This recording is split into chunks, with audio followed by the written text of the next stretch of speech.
backs were straight, their heads held high. Our troops were on the move, from inner camp and off to war at last. They'd volunteered to fight the Hun, and to a man they'd prove a love for country that was unsurpassed. "Fall in," a voice came booming down. The troops moved to command and went on deck in readiness to land. Just as the moon was casting its last light on Anzac Cove, our men were rowed towards a fate unplanned. They laid them side by side, head to head and toe to toe. 2,000 soldiers, row on row. Anzacs who had died. "I'll be back," said Captain Scobie, as he put James in the trench to keep him safe while Turkish bullets flew. For there were others wounded who were crying out for help, with no one else around to pull them through. And the captain kept his promise, for he saved that young lad's life. He carried him to refuge on the sand. Returned, he saved others till a bullet found its mark and killed him in a gore of no man's land.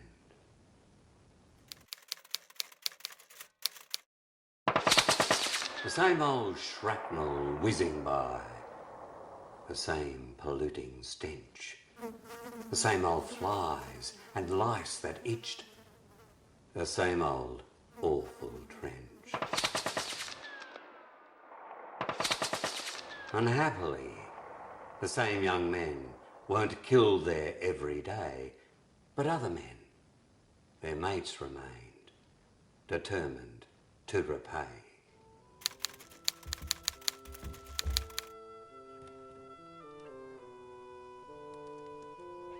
They were standing by their horses in the desert's fading light when the word to mount and ride came down the line.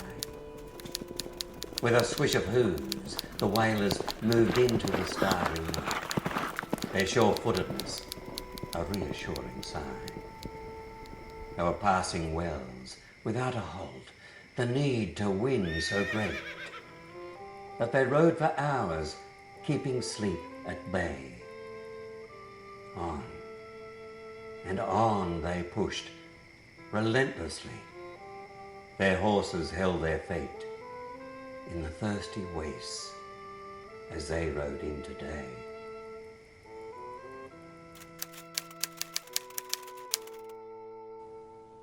The whalers had to stay behind.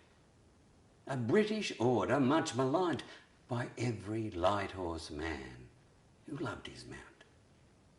While men who claimed their horse had died when they had gone out for a ride were never held by banjo to account.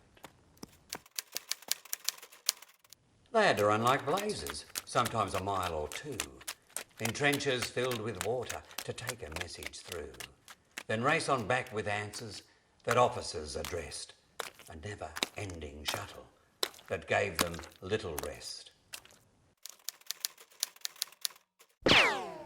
One sudden shot, last breath expelled, and mud became a grave. Another mule had paid the price that war asked of the brave. Without respite, the mule team strove to feed the hungry guns that boomed and barked while mothers prayed for safe return of sons.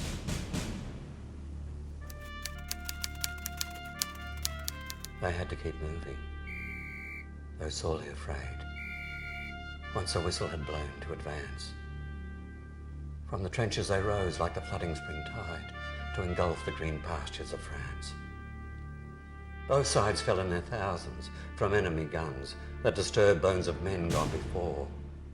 They were fathers and brothers and cousins and sons who were loved but were lost to the war.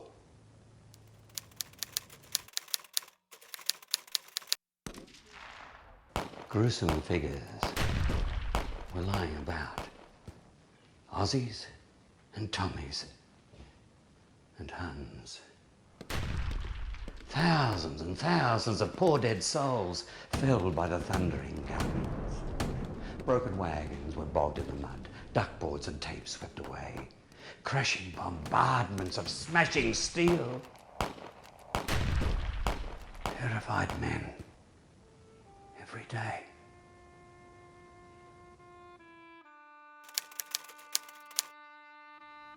Along the duckboard, single file, their lifeline to the front.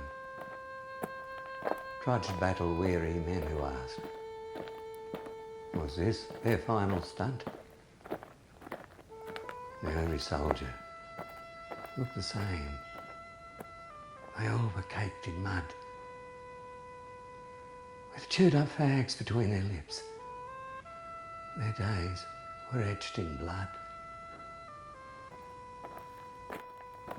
But there was one who staggered on,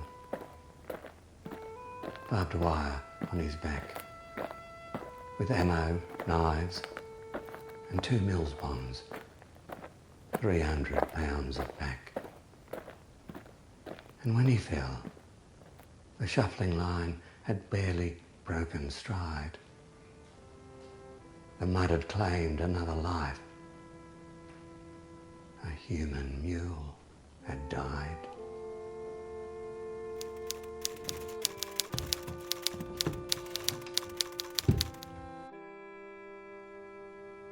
The fighting men have gone away. So few to live another day. And in their wake, they've left behind a field of flowers, red as wine, a future symbol, yours and mine. They hope that they had saved mankind.